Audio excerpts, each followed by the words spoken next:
Exode chapitre 22.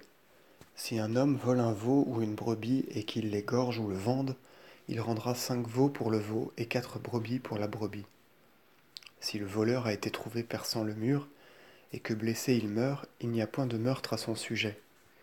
Si le soleil était levé, celui qui a frappé le voleur est coupable qu'on le mette à mort.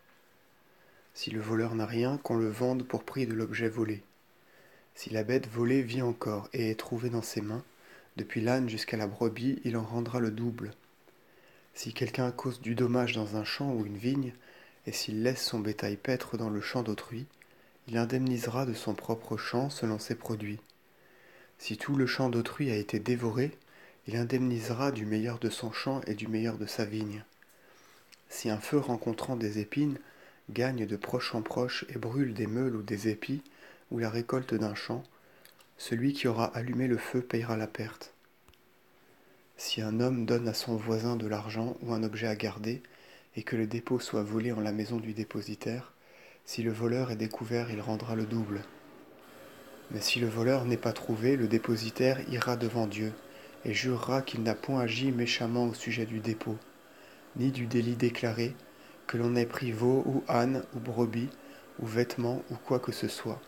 Un jugement sera rendu devant Dieu, entre le plaignant et le dépositaire, et celui qui sera découvert par le Seigneur restituera le double. Si un homme donne à garder à son voisin à nouveau, brebis ou autre bête, et que la bête soit malade ou morte, ou prise de vive force par l'ennemi sans que personne le sache, il y aura entre les deux hommes serment devant Dieu, le dépositaire jurera qu'il n'a pas agi méchamment au sujet du dépôt, le voisin ainsi l'agréera, et il n'y aura point d'indemnité. Mais si la bête a été dérobée chez lui, il indemnisera le maître de la bête. Si elle a été prise par une bête fauve, il le conduira sur ses traces et ne devra rien. Si un homme a emprunté à son voisin une bête qui tombe malade, qui meurt ou qui soit prise de vive force par l'ennemi, et cela en l'absence du maître, il paiera l'indemnité. Mais si le maître était avec la bête, l'emprunteur ne paiera rien. Si c'était un homme à gage, il perdra son salaire. Si un homme trompe une vierge qui n'est point encore fiancée, et s'il dort avec elle, il lui donnera une dot et l'épousera. Mais s'il s'y refuse, ou si le père de la vierge ne veut pas qu'il l'ait pour femme, il lui donnera autant d'argent qu'on en donne pour doter les vierges. Vous ne souffrirez point les magiciens. Celui qui se sera accouplé à une bête, punissez-le de mort. Celui qui sacrifiera à des dieux autres que le Seigneur sera exterminé. Vous ne maltraiterez pas l'étranger et vous ne l'opprimerez point, car vous étiez étrangers en la terre d'Égypte. Vous ne maltraiterez jamais la veuve ni l'orphelin. Si vous les maltraitez, s'ils crient vers moi, j'entendrai leurs cris, et je serai courroucé en mon cœur, et je vous ferai périr par l'épée. Vos femmes deviendront veuves et vos enfants orphelins.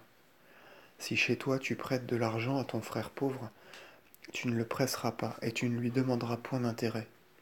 Si tu as pris en nantissement le manteau de ton voisin, tu le lui rendras avant le coucher du soleil, car c'est son vêtement unique, l'unique voile de sa nudité, avec quoi dormirait-il?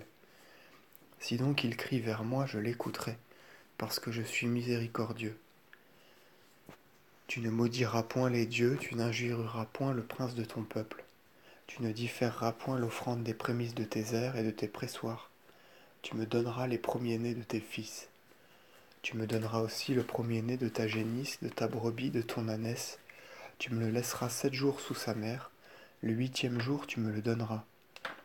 Vous serez des hommes saints devant moi, et vous ne mangerez point de chair enlevée par les bêtes fauves. Vous la jetterez aux chiens.